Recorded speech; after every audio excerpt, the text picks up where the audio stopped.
Fergus the good little engine.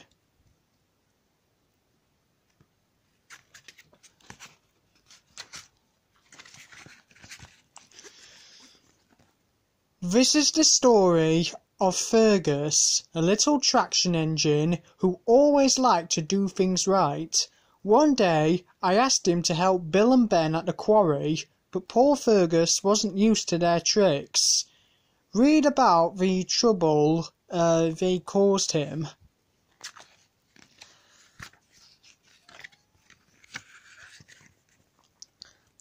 Fergus, the little blue traction engine, was the pride of the cement works. He loved his work, he knew all the rules and always stuck to them.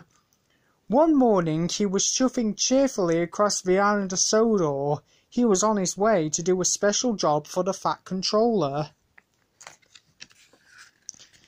As Fergus reached the station, there stood Thomas. He was waiting for his passengers to board Annie and Clarabelle. Thomas gave a friendly peep peep on his whistle.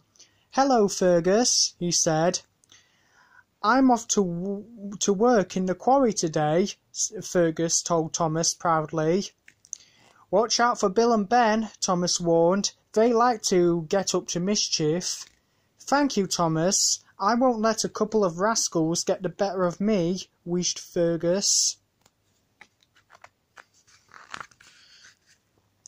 When Fergus arrived at the quarry, Mavis and the twins were waiting for him. Mavis was pleased that Fergus had come to help, and they set to work straight away. "I'm afraid the trucks are in a mess," she said. "Not to worry," puffed Fergus kindly. "We'll soon sort them out together."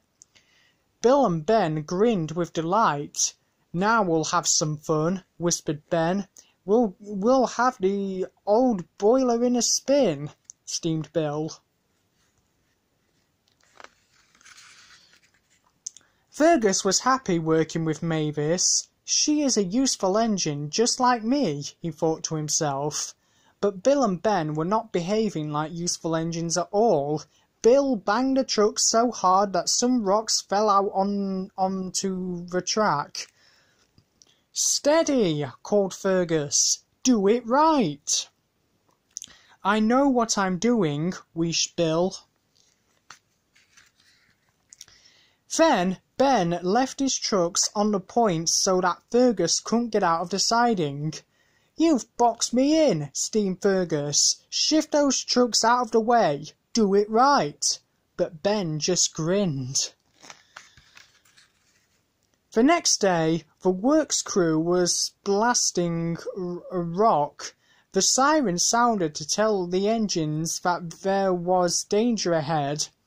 There was a loud boom, and a cloud of dust filled the air. Wait for the all clear, or listen for the siren, Fergus told Bill and Ben. "Do it right." "There he goes again," said Bill. Do it right. It's all he tells us, from morning until night." "Keep your big funnel out of our quarry," huffed Ben rudely. Later, the quarrymaster sent Bill and Ben to collect a new rock crusher from the harbour. Fergus spent a happy afternoon shunting trucks with Mavis. The quarry was a much more peaceful place without the twins around. At the harbour, Bill and Ben were still cross with Fergus. "He's always telling us what to do," moaned Bill. "He always says do it right," said Ben. "Next time he tells us what to do," wheezed Bill. "We'll do it wrong," Ben said. With the rock crusher safely loaded onto a flat truck, Bill and Ben steamed back to the quarry as quickly as they could. The rock crusher was heavy. It made the rails shake all the way back. Fergus was waiting for Bill and Ben to arrive. "The blasting has made the rock face unsafe," he called to them. "Stay away, do things right." Bill and Ben didn't listen. They rattled their load towards the cliff as roughly as they could. Suddenly, loose rocks and stones began to fall from the rock face. "Look out!" wheezed Fergus. "Help! Help!" wailed Bill and Ben together. Fergus steamed forward and banged Bill and Ben out of the way. His driver jumped clear just in time, but the falling rocks buried Fergus right up to his funnel.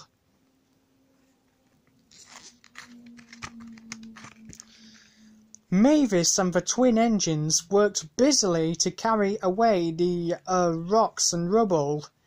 It took a long time to dig poor Fergus out. No one worked harder than Bill and Ben to try and rescue the little traction engine. They didn't moan and there were no tricks. They wanted to do things right. At last, Fergus was free. Bill and Ben were very ashamed of themselves. "We shouldn't have been so naughty," said Bill. "We're very sorry, Fergus," added Ben. "As long as we're friends again now," smiled Fergus. "Oh, yes," said the twins together. "Good," smiled Fergus. "From now on, we'll do things right together."